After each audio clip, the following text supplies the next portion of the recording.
Welcome to another episode of Stories from WineCountry.com. We're here in the beautiful patio of the Castle Restaurant with Jim Nicas, and he's got a great story for us. Well, welcome, Peter. And today is just a continuation of a previous story on Moet Champagne. And today will be kind of the mystery, but not the mystery, of sebrage, the art of sebrage, or Sabering Champagne. It's steeped in history because Sabering has a number of different stories, but there's one is after a victory, Napoleon's cavalry was given a bottle of champagne by their captains, and rather than opening the basket and popping the cork, they used their sabers as any good cavalryman would, and cut the neck off the bottle.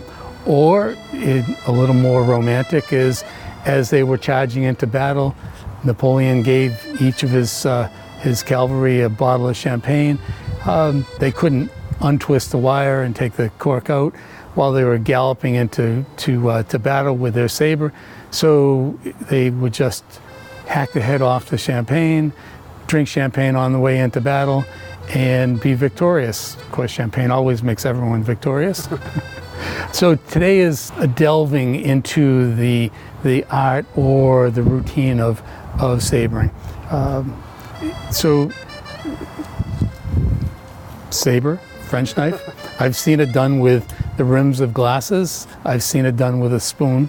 By the way, don't try this at home. He's a trained professional. Some of the tricks of the trade would be ice bucket with salt and ice. Brings the liquid that it's in, that it's encompassing, down below freezing without actually freezing. So the idea is to gently take the foil off the champagne bottle, and it is, once you get that foil off, and you must get all the foil off because all that will bind. It's 3 half turns. 6 half turns or 3 full turns, and many people will, if you remember the Robert Godin story, you always keep your thumb or hand on that cork so it doesn't fly off. Some people will take the basket and put it under the next lip, which gives you a little more stability, but it's not necessary. What you really want to do next is find the seam in the bottle, and every bottle will have a seam, and you can't really see it, but that is the weakest portion. And as my wife would tell you, always wear safety glasses. Another little trick, and again, it's not necessary, but demonstrated through Mr. Godin, who was the master of sabering. You can just kind of notch the edge of the bottle, and then holding it at a 45-degree angle, you simply, wow, end of story. That's amazing. So you don't worry about the glass that's in the... There is no glass. I mean, you can see that it's a very, very clean cut.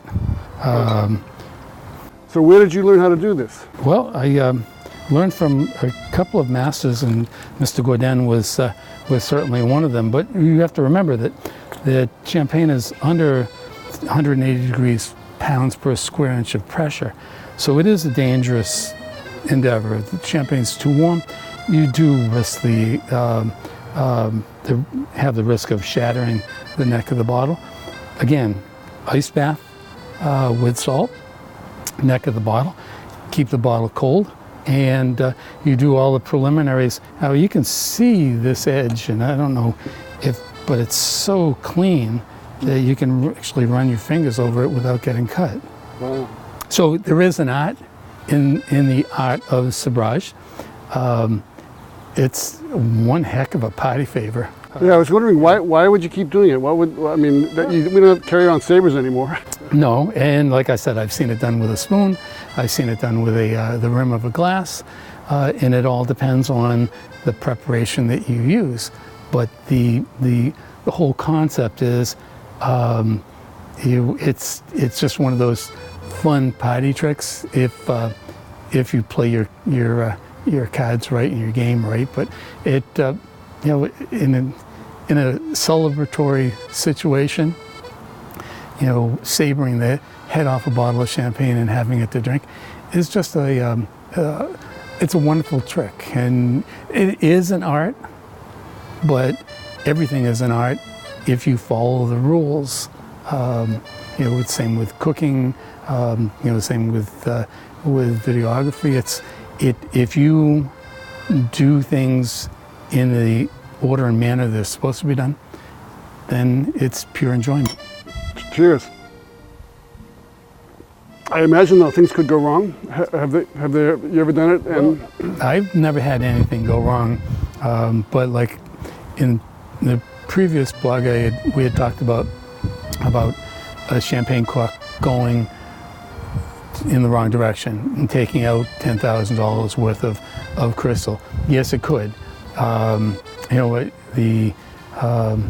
there are a lot of videos on the internet about sebrage, and one I'm trying to remember his name is Julian Chan, I think.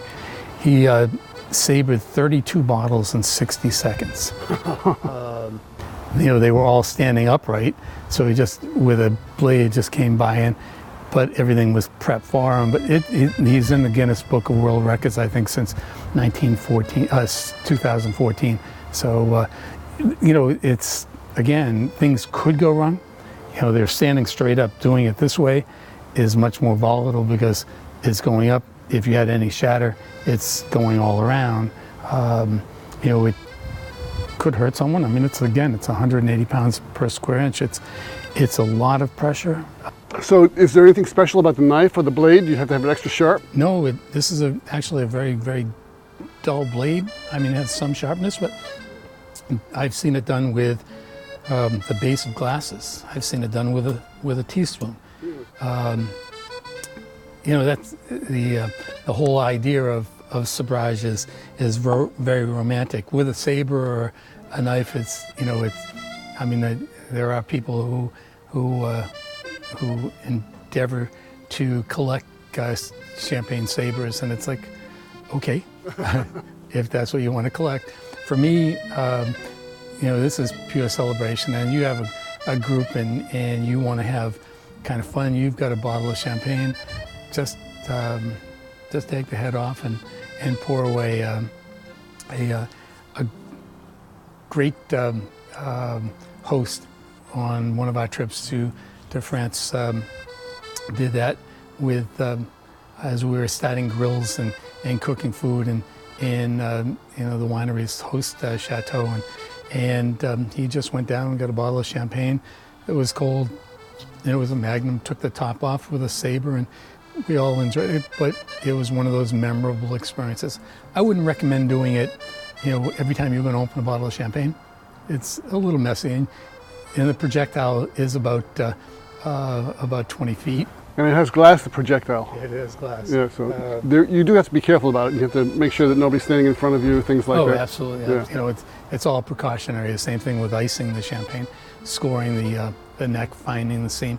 It is a procedure which equals an art, but it's a procedure. There's no real risk of the bottle shattering in your hand or anything like that. Could. Yeah. Again, if the bottle's not cold enough, if the neck is not frozen but ultra cold, because you can see the bubbles there. There is power behind that. If it's too volatile, yes, you can have a problem. Yeah. So I saw you started out with the bottle neck down into the ice. And at some point, of course, we're in the sun. I reversed it so that the whole bottle was submerged, but then again the neck after, and then taking the basket off, which allows the cork in the head of the champagne bottle to stay intact. Lightly scoring the rim, and it is very light. Finding the seam, which You can see it here, and it's just lightly to the touch. That's again the weakest portion. So you start on the seam and you go up the seam? Exactly. Right, okay. I remember I've done a lot of work with stained glass films, and the guys have diamond cutters that will score the glass, and then it'll break right along the score line. It's the same principle.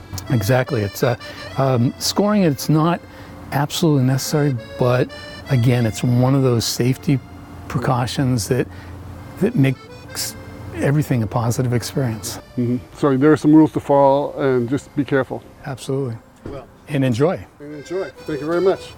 Thanks for joining us, and we'll Thank see you you. next time.